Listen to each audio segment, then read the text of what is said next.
Salut, ici Thomas Chabot. Vous êtes dans le vestiaire avec Nick Saint-Pierre.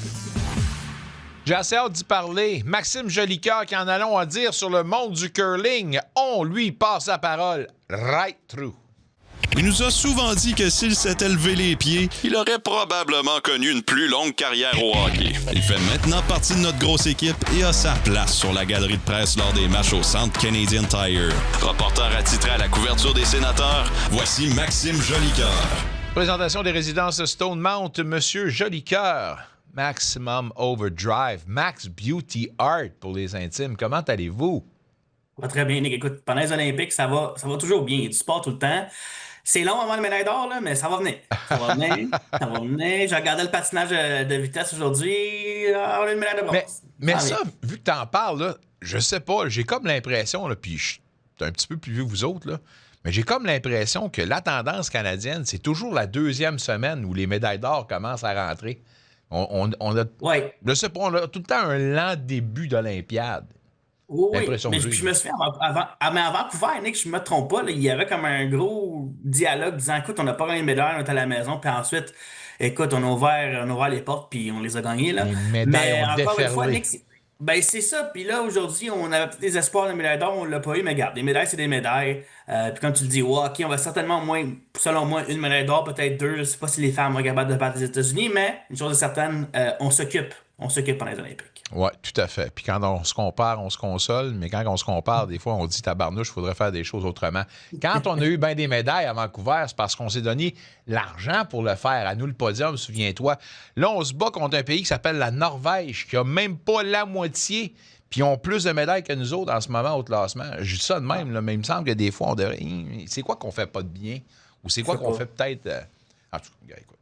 Je brasse à ça. Mais sont vite. Les Norvégiens, là, ce qu'ils font, Nick, tabarnouche, c'est vite. C'est vite, là. Ben oui, mais nous autres, on a Gatineau-Lopette ici, puis on a en masse de place pour faire du ski de fond. Come on! On va parler d'ailleurs à un représentant du Gatineau-Lopette plus tard à l'émission. Mais on va faire des trêves de plaisanterie. Je veux t'entendre sur le match Canada-Tchéquie aujourd'hui. Oh yeah. Moi, je me lève ce matin, je prends mon café, puis, tu sais, j'étais excité, moi vous le dire. Mais sur la glace, on l'a senti également. Est-ce que je me trompe? Mais on s'entend que le fan et les représentants canadiens l'attendaient avec une brique et un fanal, cette date-ci, là. Ah oui, Nick, écoute, c'est certain. Puis dans mon autre vie, aujourd'hui, j'étais dans une école justement pour une célébration olympique. Puis il y avait le match en arrière-plan. Les élèves étaient toute leur attention sur le match, Nick. Quand ils ont marqué, c'était fort. Right Il y a on. vraiment quelque chose de spécial dans l'air quand on retrouve justement nos joueurs de la LNH aux Olympiques. Ça fait longtemps, 12 ans. On oublie un peu le feeling. Puis aussi, écoute, Russie, même en 12 ans passés, il y avait une dominance canadienne. Puis peut-être qu'on l'avait peut-être pris pour acquis. Fait qu'on s'est moins mis dedans. Mais là, on voit que les gens sont heureux de voir les meilleurs sur la patinoire. Puis quand on dit les meilleurs, là, y a-tu un meilleur top 3 d'avantages numériques avec un Crosby, McKinnon, McDavid? Sérieusement. En tout cas, ça allait vite en tabarnouche. Les petites passes de McDavid, Hey, puis envoie écoute- mon McKinnon. Passe soulevé de l'autre bord, là. C'était beau en tabarnouche, ça, là. Puis écoute, j'enlève rien, là. Mais la France, va falloir qu'ils défendent ça, là. Le Canada va jouer contre la France. Puis écoute, c'est comment, qu'est-ce que tu dis si c'est l'entraîneur de la France, Nick? Mais une chose est certaine, on est gâtés. Je suis très surpris du match défensif qu'on a joué du côté du Canada. Je m'attendais peut-être à quelques failles. Il y a eu les erreurs, mais Binnington, Nick, tu l'as dit plus tôt, il a été très bon dans son filet aujourd'hui. Donc chapeau à lui. Puis pour moi, il méritait de départ contre la Suisse. Mais une chose est certaine, Nick, on a battu le meilleur de nos trois adversaires qu'on avait en ronde préliminaire Ouais. de manière convaincante. Donc chapeau canadien, puis ça a été le fun. Puis moi, on dit que c'est le fun de voir des jeunes comme Martin Celebrini, puis des vieux comme Sidney Crosby qui sont tout ensemble sur la patinoire pour le Canada, là. Ouais, c'est bien dit, ça aussi. Mais j'ai l'impression que l'attitude canadienne, à l'opposé de comment qu'on entreprenait un tournoi olympique auparavant, j'ai l'impression que l'attitude de cette année des Canadiens, c'est « kill 'em all ». Oh ouais. On prend pas tu sais, on prend pas d'otages, on bat tout le monde. Gros score, pas gros score, puis les leurs, ça la gorge, qui respirent plus, puis passent à d'autres choses. J'ai l'impression que c'est ça, l'attitude canadienne en ce moment. Ouais, puis c'est quelque chose qu'on avait peut-être moins vu 4 nations. Nicolas, là, si on ne se trompe pas, le premier match contre la Suède l'année passée, on a pris les devants 1-0, puis après, ça a été assez serré. Là, regarde, on a l'instinct du tueur là, chez les Canadiens.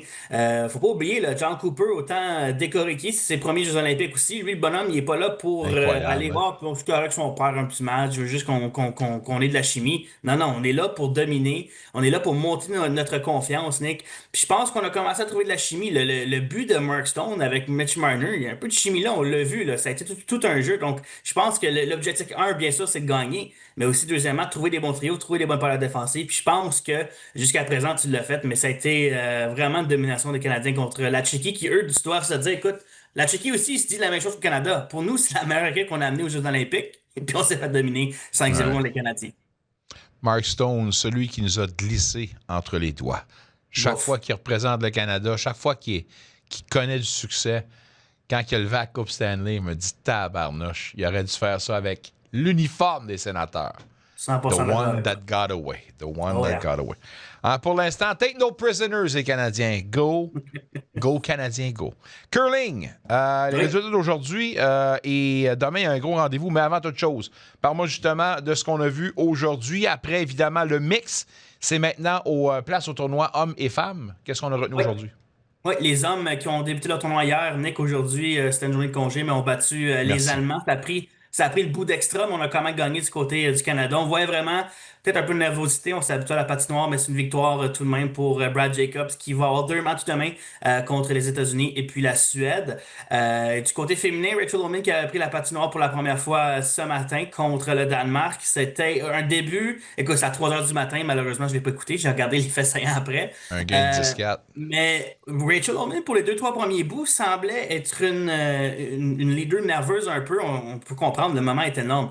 Mais après le 4e bout, Nick, Rachel Homan est redevenue Rachel Homan. Une domination complète. À un moment donné, Nick, écoute, il y avait 5 roches rouges. Lorsqu'elle n'avait pas le marteau, là, 5 roches rouges dans le Oh. 4 pieds. Là. C'est beaucoup de rouges. Elle a volé 3 quand même. Donc, c'était une domination, victoire de 10-4. Et puis Homan demain, qui elle aussi va jouer contre les États-Unis, qui eux ont une fiche d'une victoire et une défaite. Donc, c'est encore, écoute, un tournoi, faut pas oublier, là, c'est long au curling. C'est 9 matchs que tu joues contre tes adversaires.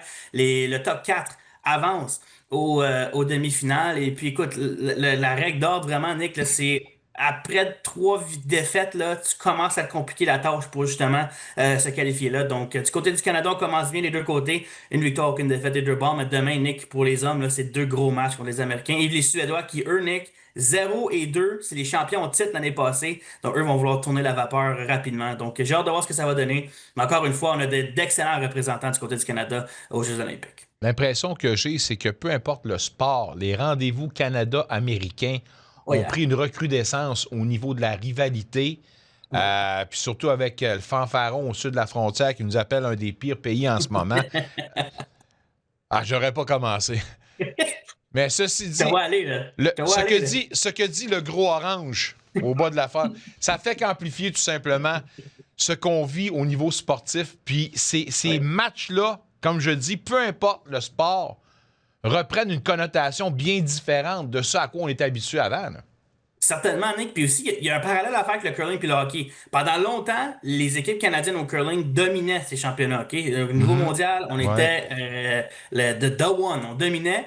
Puis dans les 10 dernières années, le côté européen et des pays asiatiques aussi qui sont venus atteindre notre niveau. Donc, on est encore un peu peut-être comme l'équipe canadienne, Nick, de OK, là, Brad Jacobs, le skip de l'équipe masculine qui se dit que moi, je suis là pour tuer tout le monde. Il faut gagner, faut reprendre notre trône. Puis, écoute, l'affaire qui est très bénéfique pour les Canadiens, Nick, comme tu l'as dit, États-Unis-Canada, il y a toujours une rivalité, mais Brad Jacobs a été là aux Jeux Olympiques, a gagné une médaille d'or. Si on regarde du côté des États-Unis, c'est un nouveau venu, Daniel Casper, qui est né en 2001, dans ses premiers jeux. Demain, là, Brad Jacobs va avoir aucunement pitié pour lui. S'il peut prendre des 4, des 5 par bout, il va le faire. Donc, encore une fois, tu le dis, des matchs Canada et États-Unis, ben, pour les athlètes aussi, Nick, je pense qu'ils vont pas le dire publiquement, bien sûr, mais il y a quelque chose de spécial depuis justement qu'on peut utiliser beaucoup d'adjectifs là, pour le bonhomme là, au bord de la frontière. Ben, écoute, ils le savent très bien, puis ils vont l'avoir sur le cœur. Donc, j'ai hâte de voir, ça tombe quand même bien. Là. 2 matchs contre les États-Unis, hommes et femmes demain. J'ai hâte de voir à quel point on va y aller avec l'instinct du tueur. Mais 2 matchs importants, puis 2 matchs que le Canada, sur papier, Nick, devrait gagner facilement. Puis le pont Gordillard, là, c'est à nous autres. mange un char de... Bip! Ah, pas les chars qui sont... Maudine David. Je pourrais en dire des niaiseries, je ne me tenais pas. Y a-tu un pays, autant chez les hommes que chez les femmes, en curling, qui pourrait causer la surprise selon toi? Ben, du côté des hommes, c'est la surprise du côté du mauvais côté. Je l'ai parlé un peu plus tôt. La Suède, Nick, c'était l'équipe à battre. Ils ont gagné la médaille d'or en 2022 à Pyeongchang, à Pékin, désolé. Et puis là, ils arrivent dans le tournoi, Nick, 2 défaites. Puis c'est contre des adversaires, je veux pas dire faciles, mais c'est contre des adversaires qu'on aurait dû battre. Et là, du côté de la Suède, il te reste 7 matchs.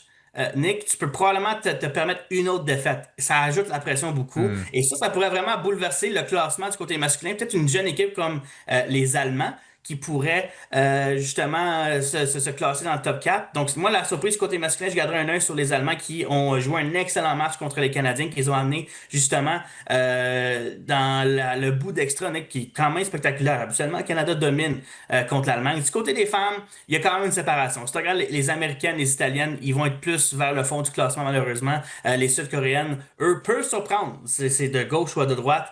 La Chine, qui présentement se classe 3e, 4e en ce moment, pourrait aussi causer la surprise. Mais tu regardes les grosses équipes, là, la Suisse et le Canada, c'est pas mal les 2 meilleures équipes du côté féminin. C'est des équipes qui s'affrontent souvent sur le circuit Grand Slam qu'on voit pendant la saison régulière. Donc pour moi, ça va être ces 2 équipes-là. Mais du côté masculin, là, surtout si le Canada peut gagner demain, je pense que c'est demain après-midi contre la Suède, ça bouleverse les cartes pour la Suède qui doit remporter tous leurs matchs pour faire les séries.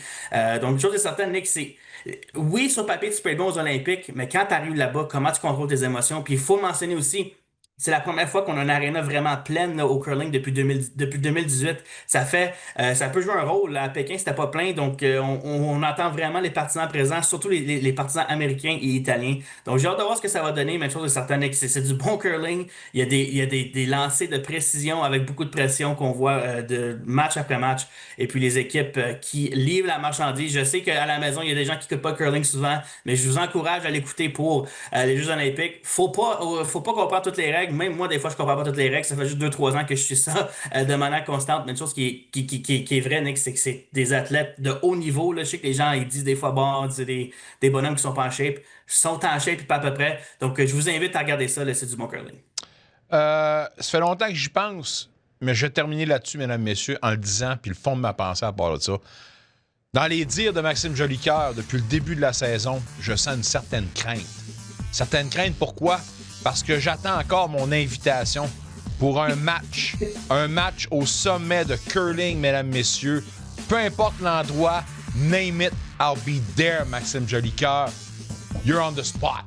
Pas de trouble. Moi, il faut que je m'améliore encore. Hein. C'est un peu Bambi en ice encore. Hey, t'as pas plus Bambi que moi, mon homme. Puis Bambi encore. On pourra en dire d'autres. On se laisse là-dessus, mais ouais, on va s'en reparler d'un match avant la fin de l'hiver. Bonne idée. On fera ça. Thank you, Max. Excellent. Bonne fin de soirée. Bon tournoi. Toujours apprécié à part de ça. Un retour sportif 100% local dans le vestiaire avec Nicolas Saint-Pierre.